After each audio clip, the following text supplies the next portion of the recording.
Oi, eu sou Esther e você está ouvindo o Pod Mundo.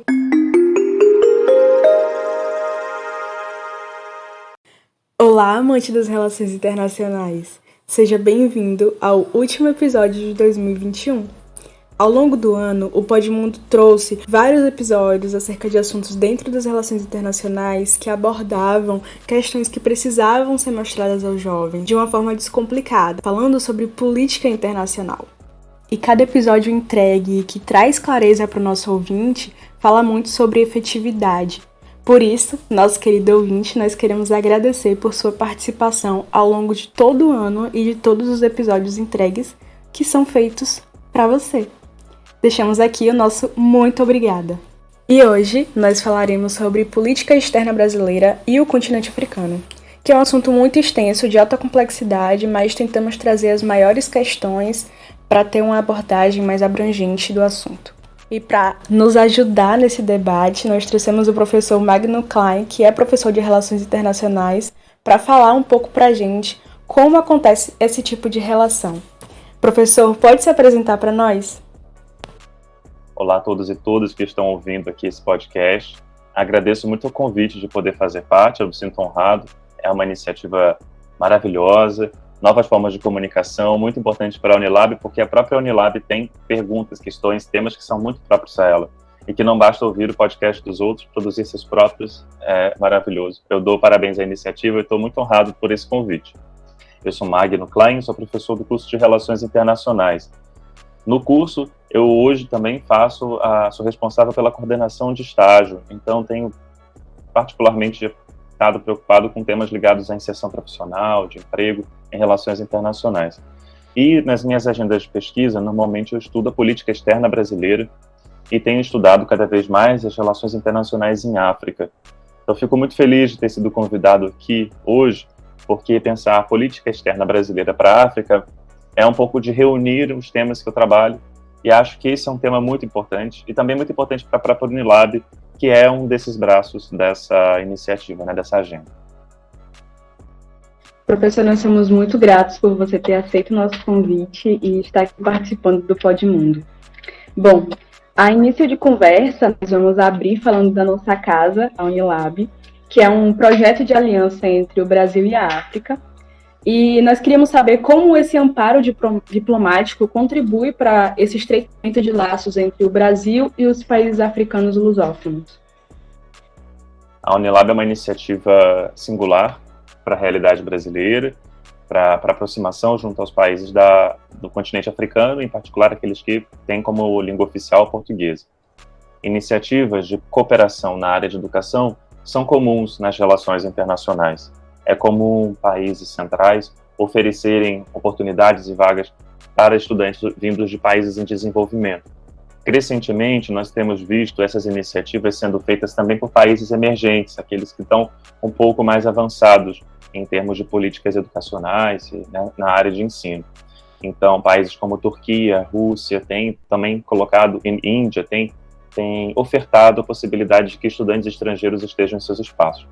Cooperação para a educação é uma área muito interessante de estudo, de aprendizado, de pesquisa, e as pessoas que se dedicam a esse tema têm enfatizado como isso pode estreitar laços entre sociedades, compartilhar aprendizados, então, além de contribuir para a formação de quadros, de profissionais, de servidores, de profissionais em países que, inclusive, têm uma carência ainda maior na área de mão de obra.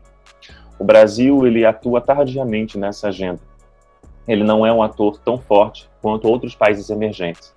E é até difícil comparar as propostas oferecidas pelo Brasil e as propostas oferecidas por um país como a China, para o contexto africano, em que a China tem uma oferta muito mais significativa. Mas o Brasil tem atuado há bastante tempo e tem fortalecido essa estratégia de pensar conjuntamente com outros países irmãos a como contribuir na formação educacional de ensino dessas pessoas. Algumas dessas iniciativas são voltadas para a mão de obra, técnica de trabalho. Então, o Brasil tem incentivado a formação de escolas técnicas profissionais em outros países, particularmente no contexto africano, e tem, por já há muitas décadas, a tradição de acolher estudantes de graduação, mas particularmente de pós-graduação de países da América Latina e da África na sua rede de ensino pública no Brasil. A Unilab, ela aparece como a última etapa dessa evolução, que é um projeto que concentra e agrega essa iniciativa numa instituição particular. Então, ela tem como instituição irmã a UNILA, a Universidade da Integração Latino-Americana, que tem sede em Foz do Iguaçu. As duas universidades federais têm um enfoque para aproximação entre povos do Brasil e de nações irmãs. Tanto a Unilab como a UNILA têm essa perspectiva, esse projeto de alcançar metade dos alunos e metade do corpo de professores como constituídos por pessoas dessa região que se tenta se aproximar.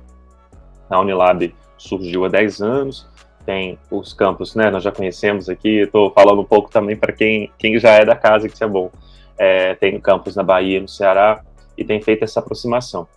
Ela é um esforço para dizer que essa relação entre esses países, ela agrega vários elementos, vários âmbitos, inclusive comerciais, econômicos, financeiros, entre esses países, mas que não é só isso.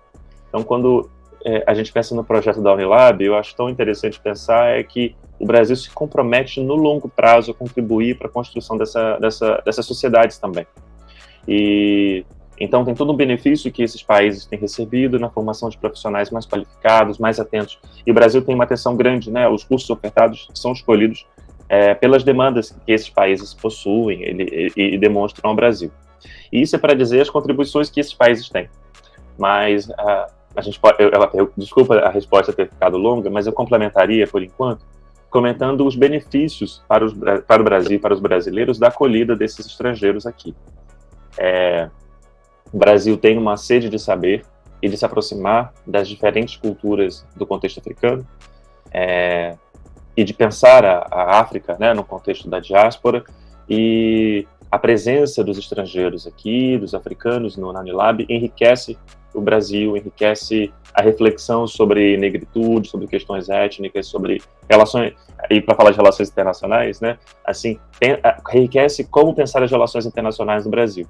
Tomara que a gente tenha essa oportunidade aqui. O nosso tema é política externa brasileira para a África. Esse é um tema dominado por brasileiros. Não, parece meio óbvio falar sobre isso, né? Então, política externa brasileira é um tema muito estudado por brasileiros. E, nesse caso, não tem competição. Seria muito interessante que expandir, isso já existe certamente, mas expandir inclusive a presença de estrangeiros que refletem sobre a política externa do Brasil. Seriam olhares diferentes. Então, a Unilab nos permite caminhar para essa direção. Então, minha resposta aqui era uma reflexão sobre o que é o projeto da Unilab, como ele contribui nisso, e aí eu trago essa contribuição específica para o tema. Crescentemente, os nossos estudantes, pesquisadores, têm se voltado para esse olhar.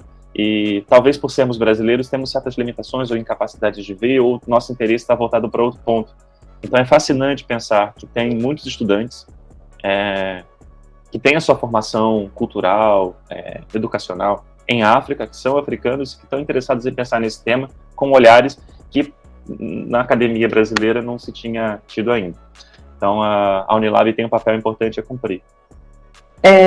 Falando agora de cooperação internacional fora da Unilab, fora dessa questão que estamos falando, existe uma questão de troca entre essas cooperações entre países. Existe essa busca de projeto internacional do Brasil, principalmente no governo Lula, né, vamos falar de uma política mais antiga, que levou o Brasil a acelerar a cooperação internacional com países africanos. No caso, a Unilab, que é o que estávamos falando anteriormente. O Brasil ele é um país com imensos recursos naturais. E, além dessa busca de projeção internacional do Brasil, como você avalia alguma possibilidade de interesse brasileiro por recursos naturais nos países africanos? Eu acho que a pergunta nos traz a reflexão sobre a pergunta nos traz a reflexão quais são os interesses que o Brasil tem nessa aproximação com o continente africano.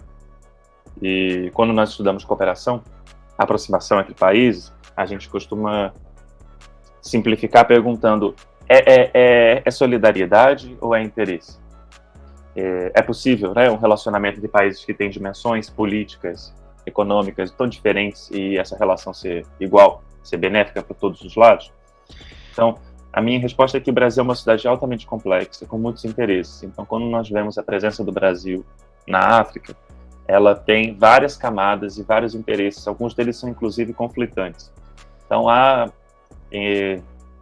interesses brasileiros em auferir lucros, em fazer investimentos econômicos, ou atuar em modelos extrativos de economia, certamente sim. Mas também há várias iniciativas que são mais horizontais, que envolvem outras agendas, como, por exemplo, cooperação na área militar ou cooperação para desenvolvimento, no caso da educação. O que a gente precisa pensar, talvez, e aí eu tento fazer assim, como uma pergunta, se o fato do Brasil estar atuando no contexto africano, inclusive em questões de indústria extrativa, né, minérios, carvão, petróleo, se isso é necessariamente ruim. Quais são os elementos que são ruins nesse investimento? Esses países, no caso do contexto africano, têm essas reservas, têm dificuldades tecnológicas, financeiras, inclusive, para poder conseguir se beneficiar dessa extração, do uso desse material, e a presença de empresas estrangeiras pode contribuir com esses países, com investimentos, né, com tecnologia, com maquinário. E no modelo econômico, né, assim, esperado, essa extração vai beneficiar a empresa que está extraindo e vai beneficiar o país, né? O Brasil hoje tem extração de petróleo feita por empresas estrangeiras também. Isso, para a gente, é um benefício porque elas trazem recursos que a gente não teria para fazer e elas pagam impostos e tal. Então, acho que a questão a se pensar é se esse investimento ele é fundamentalmente baseado em modelos muito simples de desenvolvimento econômico, quer dizer, será que o Brasil não pode contribuir com processos econômicos mais complexos e sofisticados? Será que, sendo uma atuação na indústria extrativa, como já aconteceu no contexto africano, ela permite a esses países se desenvolver de fato? Os impactos ambientais, em particular da indústria extrativa, são levados em consideração? E os impactos sociais? Eu acho que a resposta não é... Digamos, você vai perguntar, o Brasil é o vilão ou o mocinho nessa relação? Eu acho que a resposta são dilemas. O Brasil vive dilemas, contradições. Então, o Brasil quer se mostrar uma nação irmã, mas em alguns casos tem se mostrado como um país expropriador, que tem causado fortes impactos, que tem uma visão cujas empresas, cuja presença tem tido uma visão muito negativa na sociedade. Então, no caso da presença, por exemplo, da empresa brasileira Vale, que é uma empresa privada, em Moçambique, os resultados recentes são bastante negativos em termos de opinião pública. Então, a sociedade moçambicana tem visto de maneira muito negativa a presença da Vale. Então, nesse caso, o Brasil perdeu aí, pelo menos, a capacidade de demonstrar a relevância da presença da Vale no projeto de desenvolvimento do próprio país. Bom, eu lembro que quando eu estava sendo ainda sua aluna, e quando falamos sobre cartografia, você mostrou um mapa sobre a Igreja Universal e sua influência no continente africano. Especialmente, houve esse episódio de ruptura de Angola com a Igreja Universal. O que significa, em termos práticos, essa atividade, essa ruptura para o continente africano e relacionado com o Brasil? Pois eu acho esse tema tão interessante, tão fascinante de se pensar, porque ele envolve tantas camadas, né? E acho que toda vez que eu falo sobre esse tema em sala de aula, eu falo assim, merece mais estudo, venham estudar esse tema, não precisa ser evangélico, não precisa ter afinidade com nenhuma identidade religiosa para pensar esse tema, porque é fascinante. Então, o que acontece nós temos movimentos missionários brasileiros, que tradicionalmente eram católicos, mas hoje também são de denominações protestantes, evangélicas, pelo mundo. No contexto africano, eles deitaram raízes, eles estão muito presentes, são entidades religiosas muito conhecidas nesses espaços. E, em alguns contextos, é necessária certa relação estatal, inclusive com o Estado, pela autorização, às vezes com práticas de suborno, para se manter a prática protegida no âmbito do Estado autorizado.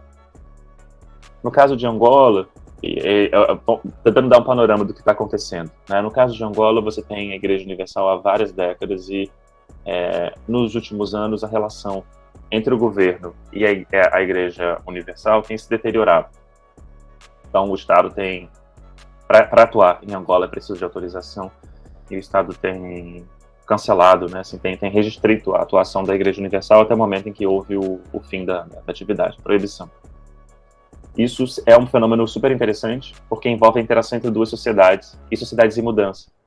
Imagina, a gente está pensando numa sociedade africana que crescentemente evangélica. Né? Então, assim, a gente temos o nosso imaginário sobre o que é religião africana, mas isso é uma realidade dinâmica que está em mutação. E a gente está influenciando eles por um caminho. E isso é fantástico de se pensar e se analisar como o mundo pode mudar. Né? Então, a questão da Igreja Universal é complexa porque, e aí eu acho que precisa de maior atenção, e são coisas que eu não domino tão bem o tema, mas envolvem também o uso, a participação de pessoas locais na administração da igreja. E como é uma igreja que, por definição, né, pela maneira como ela lida com as pessoas, envolve volumes significativos de recursos e poder, aparentemente há disputas internas sobre quem deve liderar a Igreja Universal local. E isso fez com que houvesse uma espécie de rebelião dos trabalhadores locais, angolanos, para assumir o controle da Igreja Universal em Angola, que parece que aconteceu. E como a atuação em Angola é importante para a Igreja Universal, nós estamos vendo agora uma disputa para saber se os brasileiros retornarão o controle dos templos. Isso seria um debate puramente religioso, e só por isso já seria muito interessante. A questão é que, nos dois países, a religião se envolve com política. Então, religiosos têm uma atuação e influência política importante. A Igreja Universal consolidou sua presença apoiada pelo governo brasileiro, inclusive nos governos do PT, e nesse momento, crescentemente, tendo o poder dentro do governo brasileiro atual, nós vemos a mobilização de religiosos através da bancada evangélica, junto a setores do governo, inclusive o presidente. Então, o presidente brasileiro, o Ministério das Relações Exteriores de Itamaraty tem estado atento, tentando proteger o interesse desses brasileiros lá em Angola. E foi nesse contexto que nós vimos a sugestão de que Marcelo Crivella, um bispo da Igreja Universal, que tem experiência de ser missionário na África, foi indicado para ser embaixador na África do Sul, totalmente fora do tempo, não seria esperado que a vaga na África do Sul ficasse aberta, isso foi aberto só para ele. E, aparentemente, o que se entendeu é que essa medida, apesar de ser em outro país, era um país próximo de Angola, seria uma oportunidade para que um representante da Igreja Universal conseguisse manter as rédeas da situação no continente africano, usando como plataforma o governo brasileiro. Então, nós vemos aí uma complexidade de temas e agendas se envolvendo. Primeiro, a atuação do governo, né? Nós temos uma estrutura de Estado, política, institucional, que está sendo utilizada por um grupo religioso específico, atendendo a interesses de grupos específicos, e envolvendo contextos como política, economia, a África do Sul, percebendo este movimento, imaginando que a presença de Marcelo Crivella, que é um político, né? Não é só um bispo, tem experiência política, foi prefeito do Rio de Janeiro, não seria necessariamente benéfica, poderia trazer inclusive problemas para a África do Sul. Aceitar a presença de Crivella como embaixador foi recusado. Então, o que eu vejo hoje não há mais viabilidade de que Marcelo Crivella esteja na África do Sul. Outro nome vai ser indicado, talvez sem tanta presença religiosa. Precisamos entender melhor essas dinâmicas. Eu falo pelo lado de quem estuda o Estado, quem estuda política. Então, tem várias maneiras de estudar esse tema. Outras maneiras podem refletir sobre as interações culturais das sociedades e pensar se isso não é uma forma de imposição cultural do Brasil nessas regiões. Isso eu já não saberia dizer porque não é a minha área, mas eu queria aproveitar que a gente está conversando aqui para poder sugerir temas de estudo, de pesquisa em outras áreas e dividir com vocês perguntas que eu tenho quando eu vejo esses temas e que eu não consigo responder porque eu não tenho essa bagagem. Talvez outras pessoas possam ajudar. Se é positivo para essas sociedades, se faz sentido para essas sociedades terem essas presenças, né, dessas instituições religiosas, como elas se operam. A pergunta que eu tenho feito assim, da minha origem, né, do meu lugar de estudo, que é a política externa brasileira, esses grupos religiosos, quais são os canais que eles têm utilizado para se utilizar do Estado brasileiro na defesa dos seus interesses. Inclusive fizeram uso de antigos ex-presidentes, e eu acredito que inclusive, com a ascensão de um novo governo, esses grupos religiosos vão continuar mantendo a pressão para retornar a Angola. Quer dizer, o poder dos grupos evangélicos no Brasil, ele não está plenamente, apenas ligado ao governo Bolsonaro, ele se torna cada vez mais permanente, e eu acredito que qualquer outro governo vai ser pressionado a tomar posturas nesse sentido, mais ou menos incisivas, levando mais ou menos em consideração os interesses locais, mas é isso. E aí, por fim, assim, dizendo num caráter de grande respeito ao contexto angolano, de grande respeito às religiosidades, inclusive da Igreja Universal, é difícil entender tudo o que está acontecendo, porque certamente envolve interesses políticos dos grupos brasileiros, dos grupos angolanos dentro da Igreja e do Estado angolano. Então, nem todas as informações são veiculadas, é muito difícil entender o que está plenamente acontecendo, inclusive o quanto de dinheiro se mobiliza. Saiu uma reportagem na imprensa falando há pouco tempo de que a Igreja Universal tirava de Angola 120 milhões de dólares por ano. Eu acho um valor alto, mas quer dizer, são informações que a gente não tem como confirmar e é difícil até saber como acontecer, mas tem muita coisa de bastidor que a gente não consegue entender e tá bem complexo esse tema.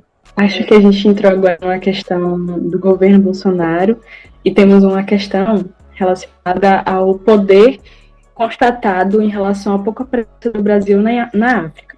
Quais são os possíveis recuos que influenciaram na atual conjuntura política brasileira e africana dentro do governo Bolsonaro? Quando nós pensamos o governo Bolsonaro e a sua relação com o continente africano, nós vemos que a política externa brasileira deu uma guinada atual para a aproximação junto aos países centrais, ignorando esses vínculos que a gente chama de cooperação sul-sul e de alianças com países em desenvolvimento. Nesse sentido, pelo menos nos 2 primeiros anos de governo, a gente está no final do terceiro, do governo Bolsonaro, nós vemos uma tentativa de aproximação junto a países centrais, em particular aqueles que têm um perfil conservador, como Donald Trump nos Estados Unidos, Benjamin Netanyahu em Israel, e um certo desprezo pelas alianças entre países em desenvolvimento. Isso resultou numa redução da importância do continente africano na política externa brasileira. Então, as viagens regulares, a interação regular, ela foi reduzida. Porém, é importante perceber que há muitos interesses brasileiros, de muitos grupos sociais brasileiros, grupos econômicos, em estar com uma relação mais de proximidade com a África. Então, o governo Bolsonaro não significa o fim da aproximação entre Brasil e África. A Unilab é um exemplo disso, porque as construções dessa relação vão criando raízes e vão criando vínculos. E mesmo que um governo não os estimule, não regue essa árvore, digamos assim, ela ainda continua ali presente. Então, se você perguntar, a relação foi rompida com o continente africano? Não, porque existe a Unilab. Além disso, existem outras iniciativas em curso também, como a Agenda de Cooperação para o Desenvolvimento, as escolas que eu comentei de formação técnica, elas continuam em atuação. Há várias agências públicas brasileiras dedicadas a compartilhar conhecimento técnico com o continente africano, como, por exemplo, a Embrapa, tentando compartilhar conhecimento na área de agricultura. Então, a presença do Brasil em África continua, a política internacional, a política externa continua presente, apesar de ter uma redução, de haver um declínio, de falta de prioridade, e aí a gente precisa somar a isso outras questões também. Quando a gente pensa na interação Brasil e África, ela não é simplesmente a interação entre os presidentes, ela tem várias camadas, tanto dentro do poder público, quanto entre grupos privados. Do lado do grupo privado, nós estamos vendo um declínio da presença das empresas brasileiras. Nós, nos últimos meses, assistimos à saída da Petrobras da Nigéria, e nós assistimos à saída da Vale, aquela empresa que a gente já comentou na entrevista hoje, de Moçambique. Então, as empresas brasileiras têm priorizado outras demandas para além da presença no continente africano. Além disso, uma empresa muito tradicional na África é a Odebrecht, e por muitas décadas estava na África, e o declínio da empresa, a reconfiguração, que transformou ela em outra coisa, muito menor, com muito menos poder, tem reduzido essa presença também. E a Odebrecht, que é uma empresa muito importante, em particular no contexto angolano. Então, quando a gente pensa sobre como está a relação entre Brasil e África hoje, a gente precisa pensar nos níveis específicos. No período do governo Bolsonaro, então, houve deterioração nessa relação de cúpula de presidentes, de alianças, mas algumas áreas continuaram ou tiveram declínio resultado por outras questões. Então, economicamente, o declínio aconteceu por interesse estratégico das principais empresas brasileiras Então, a Vale e a Petrobras não saíram necessariamente por opção do governo, mas por um conjunto de questões. Em algumas áreas, pode-se dizer que se continua uma relação de proximidade e aprofundamento, como, por exemplo, na área de acordos militares. O Brasil tem uma tradição já de várias décadas de aproximação junto ao continente africano para criar alianças militares, compartilhamento de tecnologia, de conhecimento, de construção de organismos multilaterais em comum, e isso continua em vigor durante o governo Bolsonaro. Mas eu falo isso por alto, né, assim, porque esse é o governo que nós estamos enviando em curso. Conseguimos delimitar os seus interesses estratégicos, e esse interesse estratégico não está mais no sul global, não está mais nessa proximidade com a África, e certamente não está mais nesse vínculo de identidade, que foi por muito tempo estimulado, e que a Unilab é um exemplo. Mas é mais um desses temas que eu convido à reflexão e ao estudo, porque é um governo muito recente. A gente não, apesar de imaginar que essa relação foi rompida, a gente precisa estudá-lo melhor e analisar caso a caso. Ainda são incipientes, são poucas as pesquisas, elas são incompletas, elas não têm respostas fáceis sobre o que foi interrompido, o que continuou, por que continuou e por que foi rompido na relação Brasil-África durante o governo Bolsonaro. Acredito que a gente falou de muita coisa até agora e fica agora uma pergunta um pouco, não sei se será polêmica, mas a relação do Brasil e a África nos anos de 1964, né, no período do governo militar. Como era a política externa brasileira para a África na ditadura? Eu acho uma excelente pergunta. Não sei se eu sou totalmente qualificado para falar, eu vou compartilhar com você um pouco dos estudos que eu tenho feito, né, do que eu tenho lido sobre esse tema. Mas, em primeiro lugar, é importante dizer que a política externa dos governos militares no Brasil, que foram de 64 a 84, não devem ser considerados como uma coisa só. Então, a gente tem, às vezes, quando a gente começa a estudar a política externa brasileira, a gente parte do pressuposto de que são militares, são conservadores, são de direita e tudo a mesma coisa.